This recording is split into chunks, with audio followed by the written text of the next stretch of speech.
अंजलि की शादी कर ससुराल पहुंचने के साथ ही उसकी सास के हुक्म शुरू हो जाते हैं। हो गई शादी, बस मौज खत्म। कल से जल्दी उठकर काम पर लग जाना है।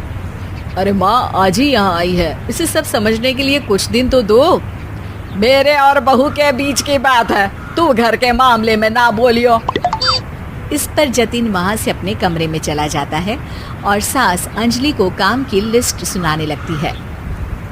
सुबह पहले घर की सफाई करनी है, फिर कपड़े धोने हैं, साथ में खाना भी बनाना है। एक की वजह से दूसरा काम रुकना नहीं चाहिए है। जी मम्मी जी ठीक है। ये कहकर अंजलि अपने कमरे में चली जाती है। अंजलि, मम्मी हमेशा बोलती थी बहू आएगी तो उनका काम हल्का होगा, पर मुझे नहीं पता था कि वो काम हल्का करने की जगह टाल ही देंगी। कुछ नहीं होता, ये सब मैं अपने घर में भी तो करती थी, मुझे आदत है, कोई दिक्कत नहीं होगी। ठीक है, पर अगर कुछ हो तो बता देना। दोनों सो जाते हैं और अगली सुबह से अंजलि जल्दी उठ के सास के बताए कामों में जुट जाती है, जिसमें वो जैसे ही कपड़े धोने लगती है तो सास वहां आ जाती है। अरे सुनो, ये कपड़े ऐसे नहीं धुलेंगे, सबको डिवाइड कर फिर एक एक करके अलग अलग धोने हैं। क्या एक एक कपड़ा अलग करके? एक बार में सुनाई नहीं देता क्या? वही बोला है मैंने, लग जाओ काम पर हैं? सास की बात मानते हुए अंजलि एक एक करके कपड़े धोना शुरू करती है, जिसे करते हुए आधा दिन बीत जाता है। अरे रे, सुबह से कब दोपहर हो गई पता ही नहीं चला, अभी तो खाना भी बनाना है। अंजलि भागते हुए रसोई में जाती है, जहां उसकी सास पहले से ही उसे खड़ी मिलती है। खाना बना लेना, देखो पहले पकोड़े तल दो और एक एक पकोड़े अलग अलग तलना, नहीं तो कोई कच्चा कोई पक्का रह जाता है। सास की हर बात में एक एक की कहानी अंजलि के समझ में नहीं आती, लेकिन फिर भी वो बिना कुछ बोले काम करती रहती है। अगली सुबह फिर वही शुरू होता है और सास एक बार फिर खाने के समय रसोई में आती है। आज क्या बन रहा है हैं? वो जतिन ने भिंडी की सब्जी, रोटी और धनिया की चटनी बोली है, इसलिए वही बना रही हूँ। अरे वाह जी वाह, बढ़िया है। पर भिंडी एक एक करके धोना, फिर टोवेल से पोंछकर एक एक करके ही काटना, साथ ही धनिया की पत्ती भी एक एक करके ही धोना। अरे पर मम्मी जी। अरे क्या पर, सफाई का ध्यान रखना आता भी है या नहीं है? मैं ये सब सबकी हेल्थ के लिए ही तो कर रही हूँ ना, और तुम अर पर करती रहती हो हैं? सास की बातें सुन अंजलि हैरान रह जाती है। मैं तो सिर्फ सोचती थी कि जानबूझकर मेरा काम बढ़ाने के लिए ये सब करती हैं, पर ये तो काम बढ़ाने के साथ परेशान भी करना चाहती हैं। मैंने इनकी कौन सी बहस खोल दी जो इतनी दुश्मनी निकाल रही हैं? अब क्या करूं? अब अंजलि सास की बातों और हरकतों के बीच फंस जाती है। काम के लिए मना भी नहीं कर सकती, नहीं तो जाने कौन सा ड्रामा खड़ा कर दे।